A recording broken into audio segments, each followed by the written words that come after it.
Had a very enchanting childhood growing up there in kind of backwoods Appalachia. We were probably considered poor, but had a very rich life. One evening we just started hearing blasts, and it was just inconceivable that the mountains were being blown up. You know, my campsite didn't exist. You would walk back to these places that you had hiked and camped and hunted in, and you couldn't recognize them. They were annihilated. West Virginia is just really being hammered. They're still blowing up mountains in the southern part of the state. The Kanawha Valley is already considered the chemical valley. Now they're fracking in the northern part of the state, and they want to turn the Ohio Valley into Cancer Alley #2.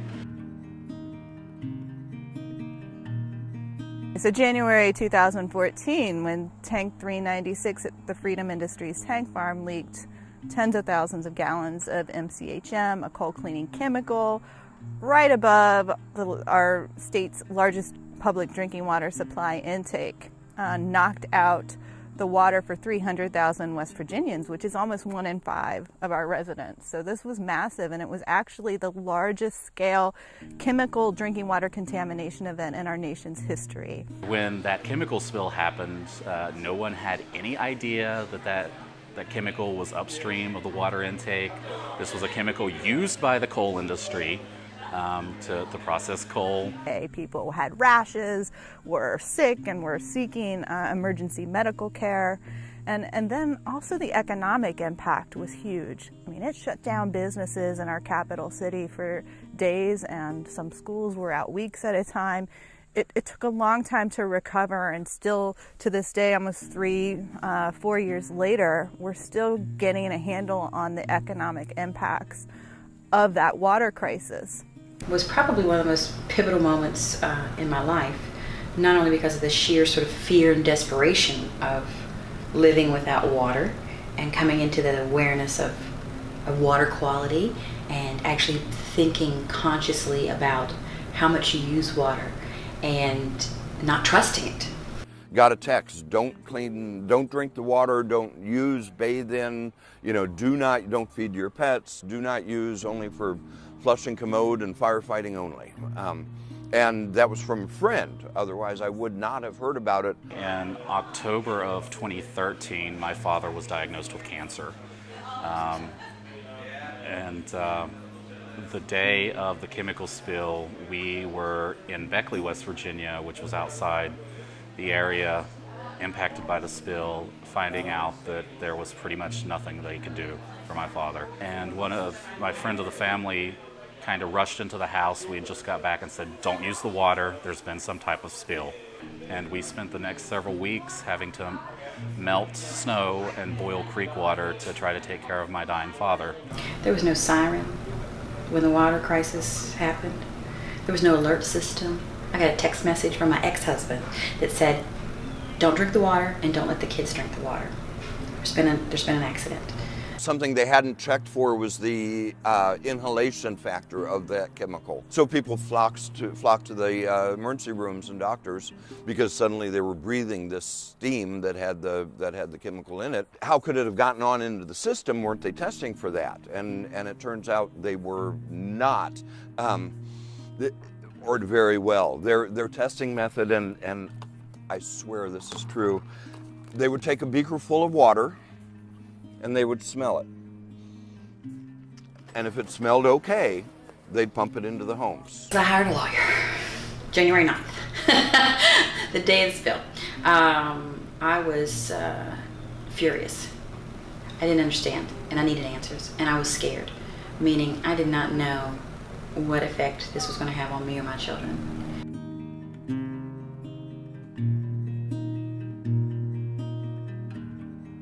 And I feel that there was some justice in this suit, meaning justice, but awareness.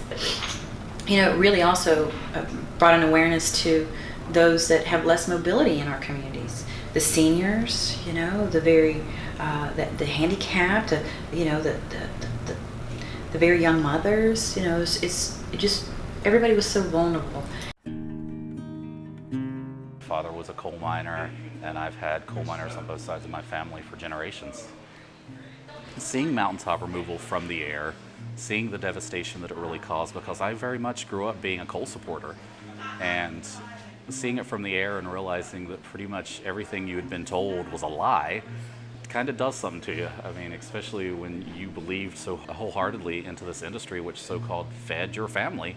And then going home and starting to do the research and learning that I was outliving people I played with as a kid. There was a boy in Printer, West Virginia, which was impacted by this process known as coal slurry injection. I played with as a kid. He got sick at 19 and died at 21. And a lot of these pollution elements that are in people's water, you know, have no odor, no taste, no nothing. So the people are taking this stuff in and not even realizing it. And it can take decades. It's a cumulative impact. You drink the water once, it's probably not going to hurt you. But you spend years drinking this water, you're going to start feeling health impacts. All of these unreclaimed mountaintop removal sites where companies have made the quick buck, they've mined, or drilled, and then they're checked out of here. And we're the ones here saying, who's gonna clean up this water?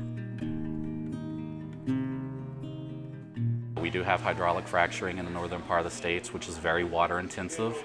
They're pulling water out of our streams and rivers for the fracking process. And then in the process of fracking, you have this wastewater that's also toxic. And one thing a lot of folks don't really quite understand, it's not just the streams and rivers that are being polluted, it's the groundwater as well. And there are folks in a lot of these rural areas that are still relying on their groundwater for their water sources. And it doesn't like use it and just put it back. It ruins it.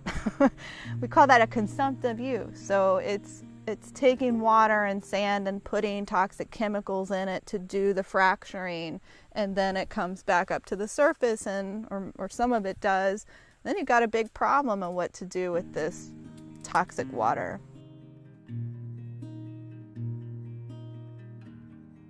And this particular family and all the families in the community used to have really sweet well water. I mean, it was just, highly potable, just fine. Nobody, everybody thought it was fine, but nobody ever worried that something was going to happen to it. But then one day, the fellow in this particular house noticed, he turned on the faucet and stuff ran out that was black. And he's like, that's coal fines. He worked at a coal prep plant.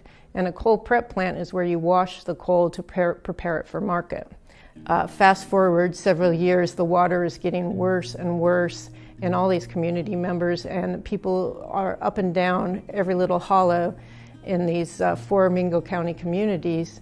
They're getting sick, and their children with rare, something like gallbladder problems, something that is rare in a child, and all kinds of strange cancers, and just every household. And people were all on well water there. The Massey Energy had been operating raw sales and processing, which was a plant that had a coal sludge impoundment where sludge is stored in this giant lagoon up above, on the mountains above the community, but also it was injecting this coal prep plant waste or slurry underground. And it had injected over time billions of gallons of this waste. And the West Virginia Department of Environmental Protection permitted it. People in the community took 13, 14 years trying to get water, city water, piped in to replace their well water. And finally, after lots of citizen involvement and convincing the legislators that what was happening was real, the people did get city water piped in. The really terrible part of it is that, Carm could stand at her sink and have to wash the dishes in this terrible water, and then she could look up in the hill and see Massey CEO at that time, his little mansion up on the hill. And when he moved in that mansion, he got city water right away. Meanwhile, the people had to struggle and be poisoned and organize and beg and plead and cajole and sue to finally get some city water. 2016 experienced epic flooding like we haven't seen in generations here. And where we're sitting now, we'd be underwater probably about 40 feet. And my house that was flooded last year was considered outside the floodplain. Towns are built right on rivers, that it's part of our identity. You know, it was amazing to see through a lot of heartache and a lot of loss and exhaustion, the community of people, neighbors helping neighbors. And I've definitely been asking the experts I know, how much are we accounting for climate change in some of these predictions and how we determine floodplains? And the answer is not much or none at all. So now I'm halfway in the floodplain. They redrew the line, but that's not considering climate change. 44 rivers, major rivers, start in the state of West Virginia. Some of those flow east to the Chesapeake Bay, and some flow west and south to the Ohio, Mississippi, Gulf of Mexico. So literally, our streams are feeding the drinking water supply of millions of people. The streams and rivers that I used to play in as a kid, I won't even go into now. It is one of our most valuable resources in West Virginia. We are the birthplace of rivers, and we need to celebrate that and bring that into a part of our identity. I distinctly remember a gentleman testifying at a public hearing at the legislature that I just happened to walk in on, and he talked about how his family used to go out on their farm and stargaze at night and watch shooting stars, and that since these wells started popping up around his community, and one in such close proximity that was had the lights and noise going 24/7, that he couldn't look at the stars anymore. And I just thought, wow, I mean, they're taking away our stars. Over and over, I've seen corporate money rule the politics in the state. It really comes down to the people being seen as disposable, therefore they're not cared about enough to help. Earlier this year, legislature passed a bill that would allow more cancer-causing chemicals to be discharged in our waters. It's like, when is enough enough? Everybody knows somebody with cancer in this state. Why is that happening? The feds putting a halt to this health study on mountaintop removal communities.